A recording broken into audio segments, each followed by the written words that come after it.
A very good afternoon to you and welcome to Lunchtime News, coming to you live and direct from the Newsfirst studios here in Colombo.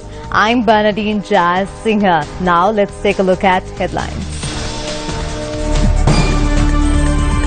2 persons arrested in Kandakuli along with 100 kilograms of Kerala ganja.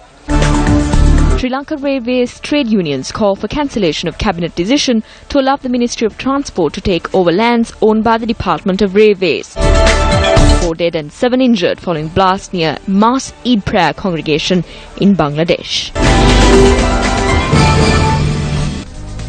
2 persons were arrested along with 100 kilograms of Kerala ganja in the Kudava area in Kalpitiya. The raid was carried out by the Police Special Task Force. The arrested suspects have been identified as residents of the Talpitia area. The jeep used by the suspects has also been seized by the police during the raid. Police suspect the individuals to have carried out the racket for some time.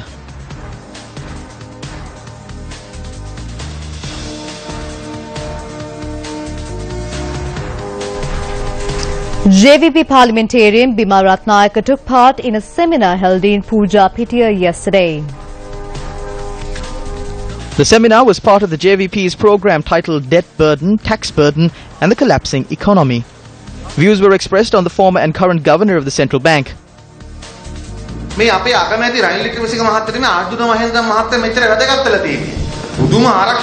has Arjun Mahendran become so important to the Prime Minister Ranil Wickremesinghe? Look at the effort he is undertaking to protect the former CBSL governor. Why did he work so hard to protect him? It is because Arjun Mahendran knows how to obtain loans. The people providing the loans also know him well. Ranil Wickremesinghe wanted a person who could bring in loans on a daily basis. There may have been other reasons as well, but we should pay special attention to this economic issue. The current central bank governor is also an individual who has such connections.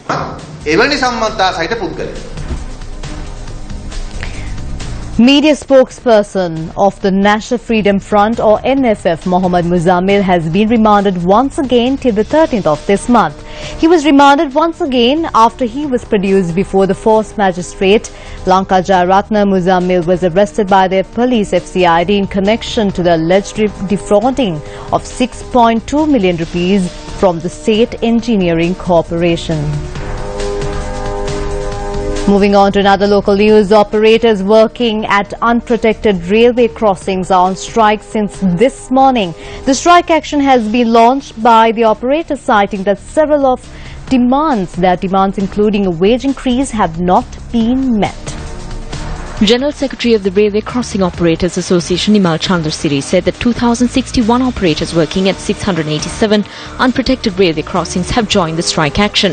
Nimal Chandrasiri said that the main reason behind the strike action was the failure of the authorities to provide the promised wage hike to the operators working at unprotected railway crossings. A similar protest was staged in April this year, during which authorities promised to provide a wage increase.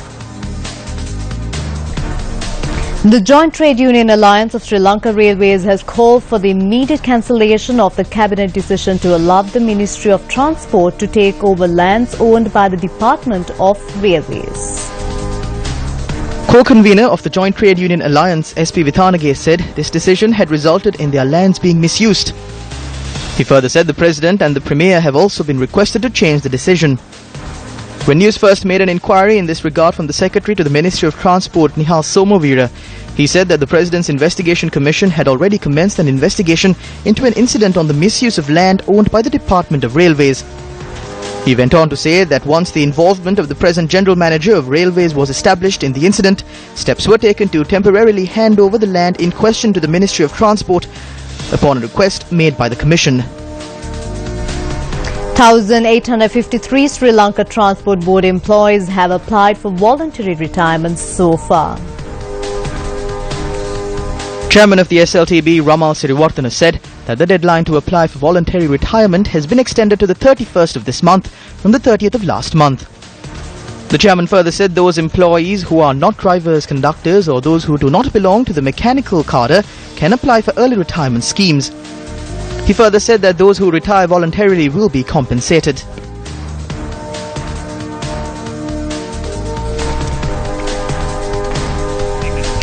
A body was discovered this morning along the Anuradhapura Putla main road. According to the police, a body was discovered near Yellow Crossing. Police believe the victim may have met with an accident when attempting to cross the road.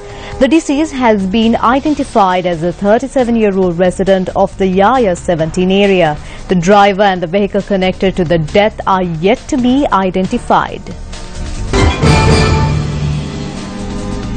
In sports news, Sri Lanka A clinched a narrow 33-run win over Pakistan A in their 4-day match played in Leicester. Sri Lanka, who began their second innings, were bowled out for 161 runs during the third day of play. Set a target of 152 runs for victory, Pakistan only managed to score 120 runs before being bowled out. Wasith Fernando, who made his first-class debut during the game, picked up 7 wickets in total.